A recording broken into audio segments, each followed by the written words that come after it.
today class we are going to cover these two topics, basic computer and types of computer architecture. So the basic computer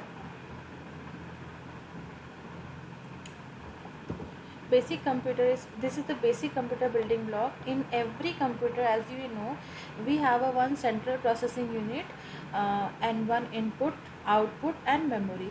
So basically every computer contains the central processing unit, that is basically the microprocessor. Central processing unit is nothing but a which can interpret and execute the program. Okay, this central processing unit contains this block, arithmetic logic unit and control unit. So these two units is required to perform the program. And is the memory is the place where your program is going to store. This is the input can be a keyboard, mouse, joystick, stylus, and output can be the monitor, printer and projector. So we can reassemble this particular block with the laptop. Everybody having a laptop, so in your laptop you have a processor like i3, i5, i9, and as well as you have an input like you have a keyboard, you have a mouse, you have a touchpad. These all are the inputs. And for the output in the laptop, your display screen is the output. If you are connecting any kind of charging cable, any kind of LEDs with the laptop, so these are the output, and the printer is also the output. Now next topic is the computer architecture. So basically computer architecture can be a two type. First is the Harvard architecture, second is the von Neumann architecture. So basically Harvard and von Neumann architecture is classified depending upon the program and data memory. Here you can see this is the control unit, this is the arithmetic logic unit, this is the IO. So this is basically processor. Okay, this whole block is basically the processor. So this whole processor we can say this is the processor.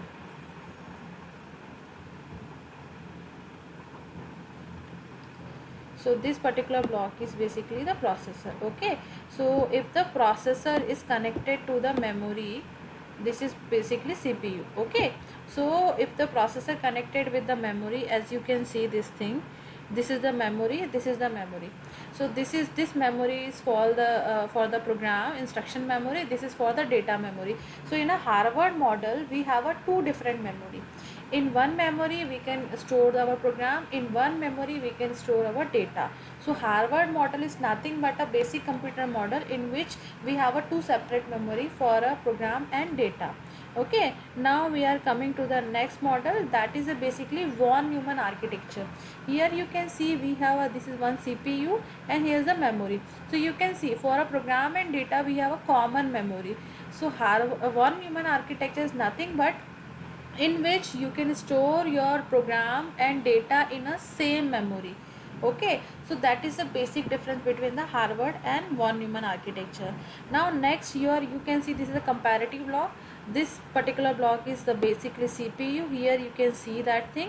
In a CPU you have a input, you have a output. So here you can see this we have a common memory unit for program and data. So such model which contain the same memory unit for program and data is called the von Neumann model, and the computer model in which program and data memories are different, that is called the Harvard model. Okay, so that is the basic difference between the Harvard and von Neumann architecture of computer. Now this is the difference between the von Neumann and Harvard. As we know, von Neumann having a single memory space. You can see it's have a single memory for program and data both. So you can say it's a single memory space for program and data. Of course, limit the operating bandwidth. Why? Because we are using the same number of buses for program and data. So that's why our operating bandwidth will be the limits. In Harvard architecture, you can see we have a data memory separately, we have a program memory separately. So we have a two separate memories. In that condition, we have a different data bus for everything. So that's why our operating bandwidth will be improved. Of course, it's have allow different bus width because we have a different bus. So that's why the bus width will be the vary. So that this is the basic difference between the two architecture model. Thank you.